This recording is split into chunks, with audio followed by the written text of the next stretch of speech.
В эфире телеканала «Якутия-24 новости», в студии Василий Радченко и главное к этому часу.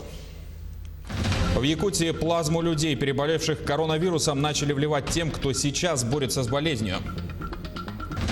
Кузница якутских горняков, университет МИСИС начал учебный год. Как ребята будут грызть гранит науки в посткарантинных условиях. На станции юных натуралистов в Якутске открыли выставку в честь 105-летия заслуженного учителя и героя соцтруда Георгия Бессонова.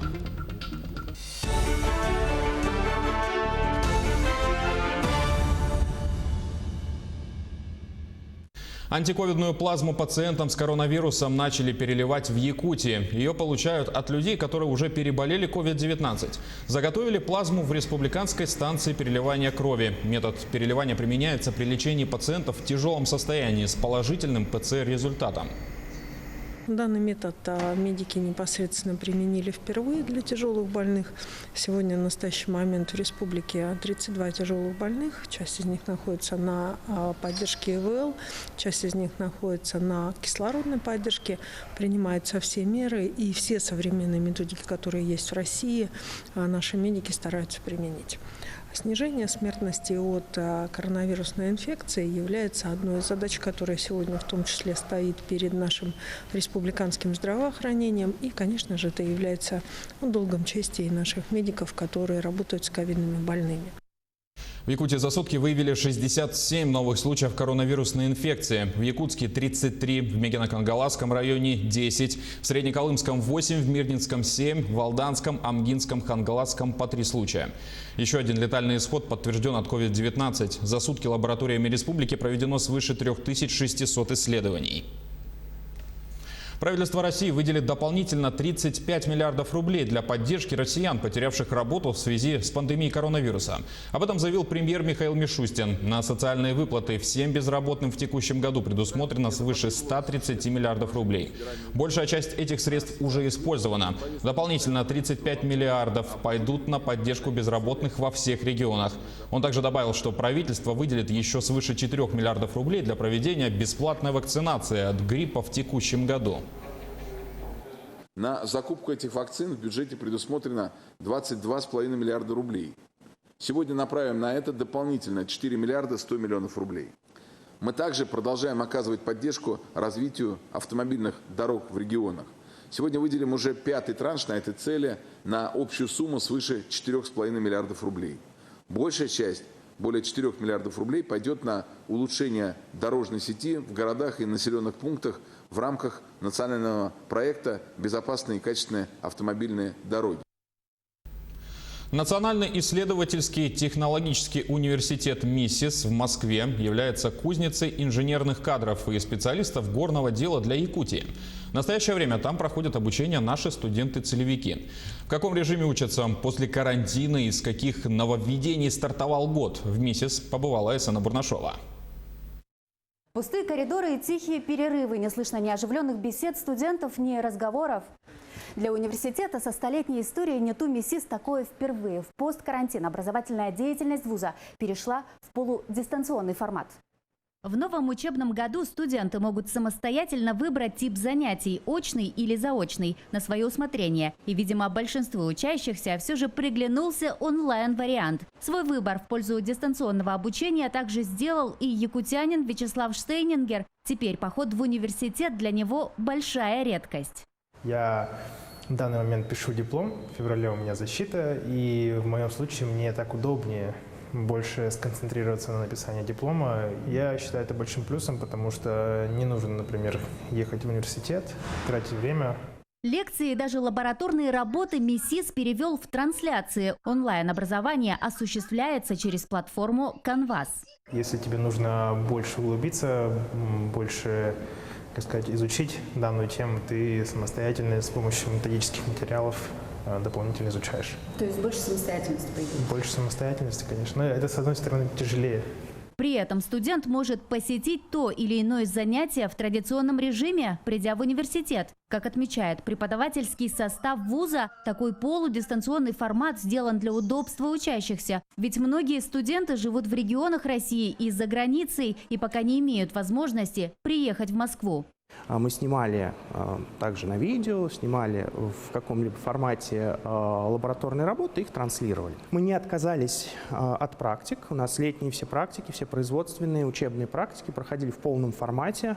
Здесь нужно отдать должное нашим компаниям-партнерам, в том числе якутским компаниям-партнерам. Как долго будет длиться такой смешанный формат обучения в ВУЗе, пока неизвестно, да и прогнозировать что-либо еще рано. Но однозначно, такие вызовы времени стали настоящей проверкой на прочность и хорошей школой адаптации к новым технологиям. Мы должны учиться всю жизнь и быстро перехватывать, осваивать новые технологии. Вот это один из таких, скажем, кейсов, который студентам современным пришлось испытать на себе. И студентам, и преподавателям, и руководству вузов, всем. Приобрели еще новый некий скилл в рамках перехода на новые технологии. Айсена Бурнашова, Виктор Олесов, Москва. Фонд капитального ремонта до начала отопительного сезона планирует завершить все ремонтные работы. В этом году объемы были увеличены практически вдвое. В план вошло 256 домов, где по контракту должно быть проведено 500 различных видов работ на общую сумму более миллиарда рублей. Львиная доля подрядов приходится на Якутск, Нерюнгри и Мирный. На сегодняшний день отработано 70% объема. Как нам рассказали в фонде, пандемия внесла коррективы и в их график, и некоторые работы были начаты позже, что привело к отставанию.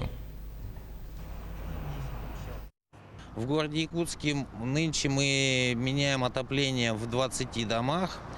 Полностью мы уже запустили 9, 5 сейчас запускаем сегодня-завтра.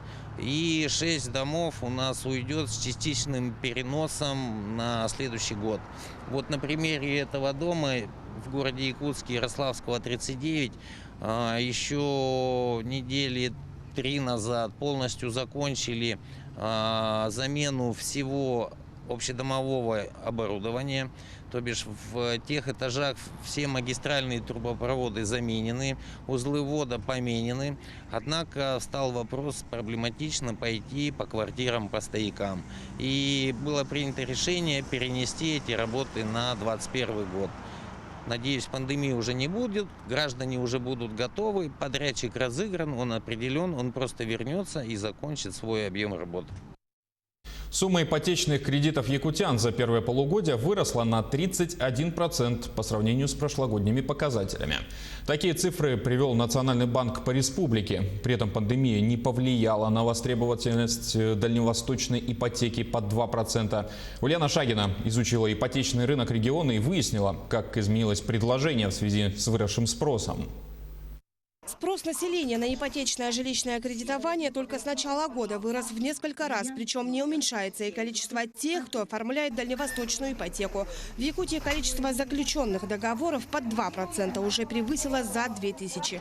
Мария Федорова одна из них. Документы сейчас на стадии оформления.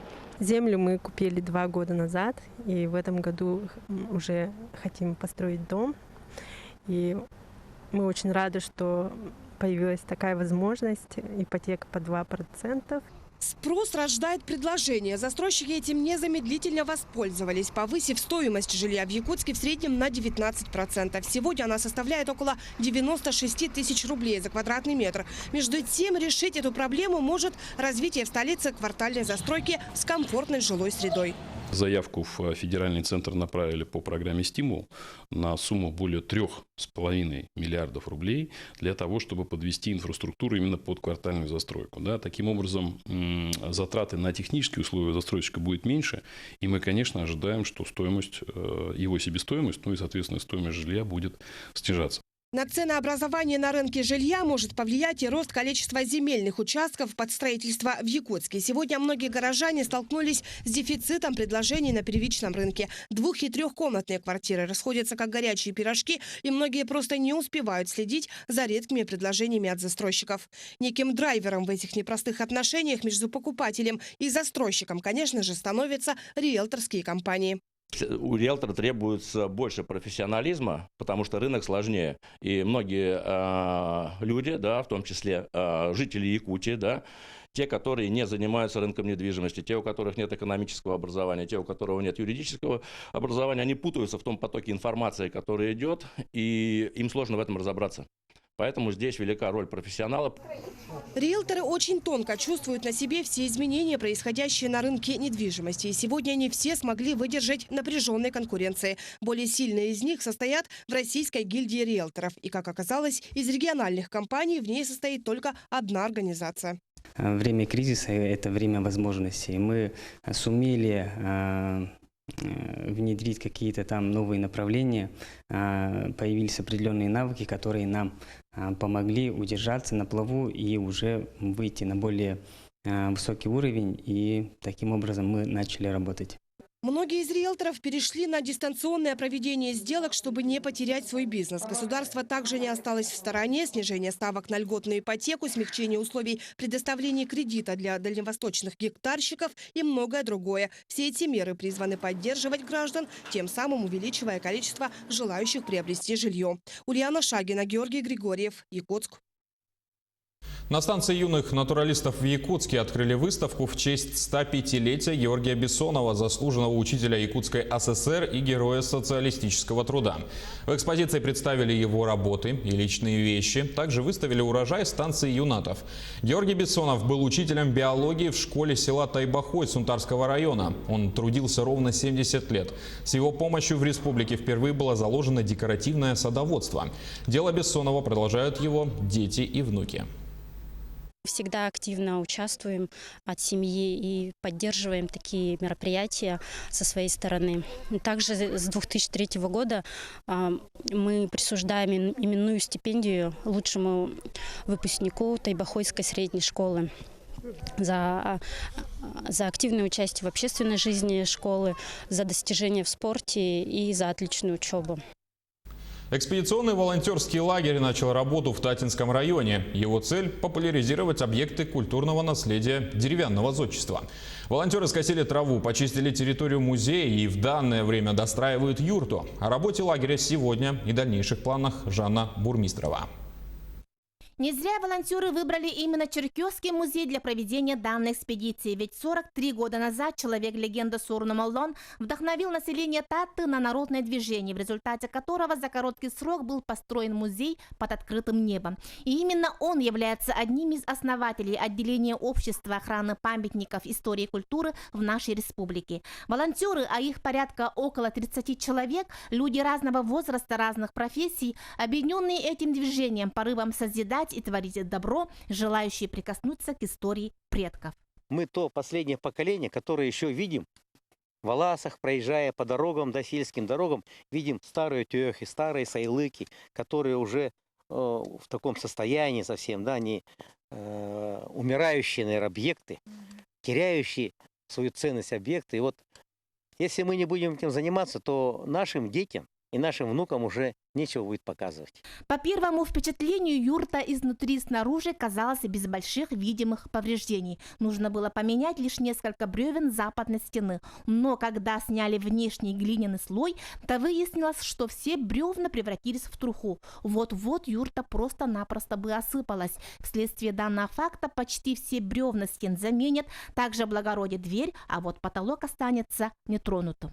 Реставрация – это процесс очень такой интересный и, можно сказать, интеллектуальный. Вот поэтому нужно соблюдать старинные рецепты, старинные, значит, какие-то навыки. Георгий Петрович по папиной линии потомок Егора Кулаковского, Тойгурюк-Джигырь, с маминой стороны родственник знатного богатого рода Слепцовых. Счастлив, что он здесь находит нити истории своей семьи. Волонтеры хотят, чтобы музей дышал, чтобы здесь воссоздавалась прошлых веков жизнь и перекликалась с нашей. Здесь целая кузня, да?